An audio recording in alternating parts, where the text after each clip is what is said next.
Hi welcome to max TV భక్తి. ఈరోజు మనతో పాటు ఉన్నారు ఒక పెద్ద గురువు అంటే ఆయన ఒప్పుకోడు.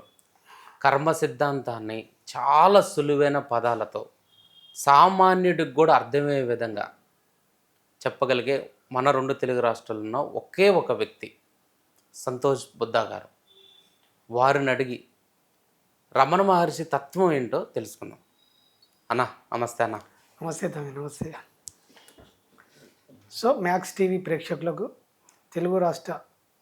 రెండు తెలుగు రాష్ట్రాల ప్రజలకు మీ అందరి లోపల కొలువైన పరమ చైతన్యానికి ప్రణమిల్లుతూ మీ అందరికీ ఈ ఇంటర్వ్యూ మంచిగా విని అర్థం చేసుకొని జీవితంలో ఆచరిస్తూ జీవితాన్ని ఆనందంగా గడపాలని కోరుకుంటున్నాను. Thank you, welcome. అన్న, ఈరోజు రమణ మహర్షి గురించి చాలామంది మాట్లాడుతున్నారు. అసలు ఈ జనరేషన్ రమణ మహర్షి యొక్క ఫిలాసఫీని ఎలా అర్థం చేసుకోవాలి, దాన్ని జీవితానికి ఎలా అన్వయం చేసుకోవాలన్న? సూపర్. అంటే ఈ మధ్యకాలంలో చాగంటి గారు ఏంటంటే అరుణాచలం క్షేత్రం గురించి చెప్పడం వల్ల తెలుగు ప్రజలకు అరుణాచల క్షేత్రం విలువ ఇంకా అంటే అందరికి ఇట్లా పాకిపోయింది. చాలామంది ఈ మధ్యలో దర్శనం చేసుకుంటారు, పోతుర్రు. కానీ ఆధ్యాత్మిక కోణంలో ఈ భూమి మీద ఆధ్యాత్మికతను వ్యాపారం చేయని గురువులు అత్యంత అరుదు. అందులో ప్రథమ స్థానంలో ఆధ్యాత్మికతను వ్యాపారం చేయకుండా ఉన్నది ఉన్నట్టు జీవించిన ఏకైక గురువు ఈ జగత్తులో రమణ మహర్షి ఒకడే. ఓకే, అంతే. దట్స్ ఆధ్యాత్మికత అంటే ఏంటంటే మూలము నువ్వు నీలా ఉండడం. ఓకే, చైతన్యం ఎలా ఉందో అలా దర్శించడము, జస్ట్ ఉన్నది ఉన్నట్టు జీవించడం ఆధ్యాత్మిక యొక్క మూలం. సో దాన్ని సింపుల్ వేలో ఈ జగత్తులో ఒకే ఒక్క ప్రశ్న ద్వారా ఈ ప్రపంచాన్ని ఆకర్షించిండు. ప్రపంచానికి మంచి నీళ్లు తాగినంత ఈజీగా నేనెవరు తెలుసుకో అని ఒక ప్రశ్న ఇచ్చేసి జగత్తును ఆకర్షించిండు. సో అందరిని ఎలా ఆకర్షించిండో అందరికంటే ఎక్కువ నన్ను అట్లా ఆకర్షించిండు. ఓకే. సో నేను ఎప్పుడైతే నా జీవితంలోకి రమణ మహర్షి తత్వం నా జీవితంలోకి ప్రవేశించబడ్డదో నా జీవితం గతం అంతా చంపబడ్డది, కొత్త జీవితం పునర్నిర్మించబడ్డది. సో ఒక చీతాకోకలాగా నా జీవితం చాలా సుందరవనం అయిపోయింది. దట్స్ మూలం భగవాన్ రమణ మహర్షి. ఓకే. ఇంకొకటి, రమణ మహర్షి గారు చెప్పిన ఫిలాసఫీని ఈ జనరేషన్ సరిగా అర్థం చేసుకోలేకపోతున్నారు అన్న.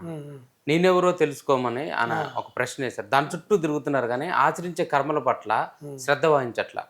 అన్ని కర్మలు చేస్తున్నారు, నేనెవరో తెలుసుకోవాలనే ప్రయత్నం చేస్తున్నారు. కానీ రమణ మహర్షి కర్మను సాక్షిగా చూడమని చెప్పాడు. వీళ్ళు కర్మను అనుభవిస్తున్నారు. దానికి ఎట్లా ఈ జనరేషన్కి రమణ మహర్షిని మీ మాటల్లో? కర్మను సాక్షిగా చూడడం అంటే చేస్తున్న ఫస్ట్ ఈయన జాగృతి అయి ఉండాలి. వ్యక్తి జాగృతి అయి మేలుకొని ఉండి కర్మల పట్ల అవగాహన వచ్చి ఈయనకు సాక్షి భావన సిద్ధిస్తే తప్ప సాక్షిగా చూడలేడు. ఓకే. దీన్ని మీకు సింపుల్గా అర్థం కావాలంటే ఇప్పుడు రమణ మహర్షిది కొంచెం లోతుల్లోకి ఉంటుంది. ఎందుకంటే అది సింపుల్, ఇంకా మనకు షార్ట్గా చెప్పేది ఎప్పుడు మనకి ఎక్కదు. అవును. ఎందుకంటే మాయ మనస్సు అనేది అంత తీవ్రంగా పనిచేస్తుంది. అవును. సో మనకు ఈ సాక్షి భావన అర్థం కావాలంటే, రమణ మహర్షి చెప్పిన తత్వం అర్థం కావాలంటే ఫస్ట్ అన్నమయ్య కీర్తన ఒకటి ఉంటుంది. ఓకే. అదిగో అల్లదిగో శ్రీహరివాసము 10,000 శేషుల పడగలమైన ఒక పాట ఉంటుంది. సో ఆ పాటలో చాలామంది సమస్యలతోటి సతమతం అవుతారు. సో ఈ కర్మల మీదనే మూలము. మనిషికి ఎప్పుడో నిత్యాల కర్మలు ఉంటాయి కదా, ఎఫెక్ట్ చూపిస్తాయి. దుష్కర్మల పాలు కానీ సత్కర్మలు కానీ తిట్టడం కానీ కొన్ని సందర్భాల్లో మనిషి ఏమవుతుందంటే ఒక అష్ట దిగ్బంధనంలో ఇరుక్కపోతాడు. అంటే పరిస్థితులు దిక్కులేని స్థితిలో వస్తాయి. వచ్చినప్పుడు ఆ మూల స్థితిలో ఉండాలనేది సాక్షి భావనలో చూడడం అనేది ఆ రమణ భగవాన్ చెప్పింది సిద్ధాంతం. సో దీన్ని మనకు అన్నమయ్య కీర్తన ఏంటంటే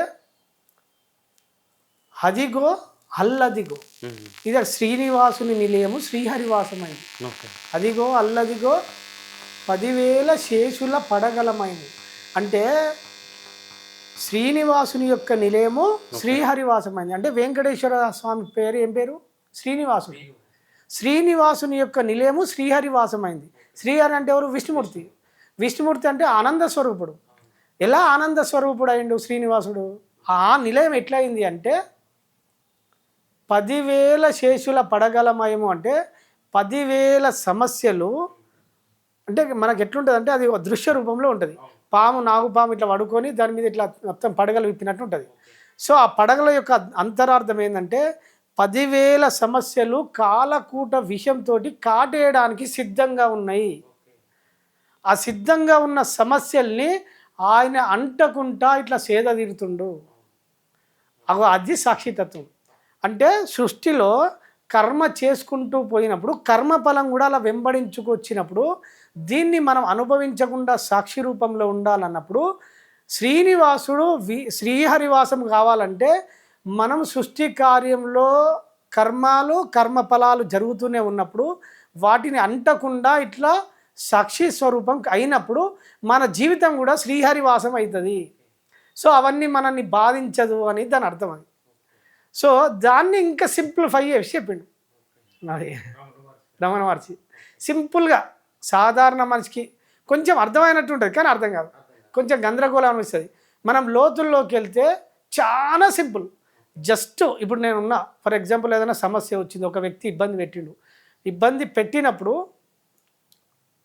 10 సెకండ్లు ఒక వ్యక్తి వచ్చి నన్ను ఏదైనా దుష్కర్మ ప్రభావమో లేకపోతే ఏదో వ్యక్తి నిందించిండో అనుకుందాం. నిందించినప్పుడు నేను బాధపడదాం. సో ఆ బాధ యొక్క తీవ్రతను కూడా వ్యక్తి బాధ పెట్టిండు కదా. సో వ్యక్తి అన్నంత మాత్రాన మనకు ఒక రోజు 84,600 సెకండ్లు ఉంటాయి ఒక రోజుకు. అంటే సో 84,600 సెకండ్లల్లో ఆయన ఒక 10 సెకండ్లు తిట్టిండు. ఆ 10 సెకండ్ల కోసం నేను 84,590 సెకండ్ల సమయాన్ని నేను ఎందుకు వృధా చేయాలి? అంతే కదా. అది వినండి. ఇప్పుడు మనం ఇక్కడ కాన్సెప్ట్ ఏంటంటే మనము ఆ 10 సెకండ్ల కోసమే మన మైండ్ కొట్లాడుతూ ఉంటుంది. సో మిగతా సమయాన్ని వృధా చేసుకోవడంలో మిస్యూజ్ అవుతున్నాం. సో ఇప్పుడు నేను ఎందుకు గుర్తు చేస్తున్నా అంటే ఆ 10 సెకండ్లను పక్కన పెడితే మిగతా సమయం నీ చేతులు ఉంది కదా.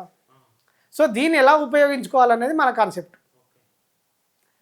అంతే. అది వదిలేయడము మన భవిష్యత్తులో రాబోయే సమయంలో ఎటువంటి పరిస్థితులు ఏర్పడతాయి, మనం ఎటువంటి కర్మలు చేయాలి, ఎలా జీవించాలి, మన ప్రవర్తన ఎలా ఉండాలి అనే దాని మీద మన దృష్టి ఉన్నప్పుడు ఆ 10 సెకండ్లు మనకు కనబడాయి కదా.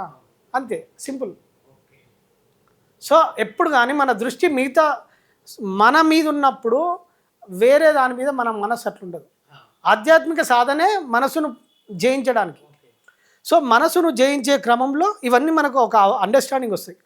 అది ఇంకొక విషయం ఏంటంటే ఇప్పుడు ఆ 10 సెకండ్లు ఈ మిగతా నా 80,000 సెకండ్లు 84,590 సెకండ్లు డిస్టర్బ్ చేస్తున్నాయి కదా. డిస్టర్బ్ చిన్న చిట్కా అంటే ఆ బాధ నుంచి ఈ 80,000 సెకండ్లు వాడుకోవడానికి చిన్న చిట్కా అండర్స్టాండింగ్.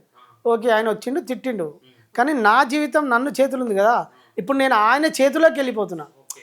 ఇప్పుడు ఒక వ్యక్తి వచ్చి నన్ను పొరపాటుగా నిందించడం వల్లనో లేకపోతే కీర్తించడం వల్ల రెండిట్లే ఉంటుంది.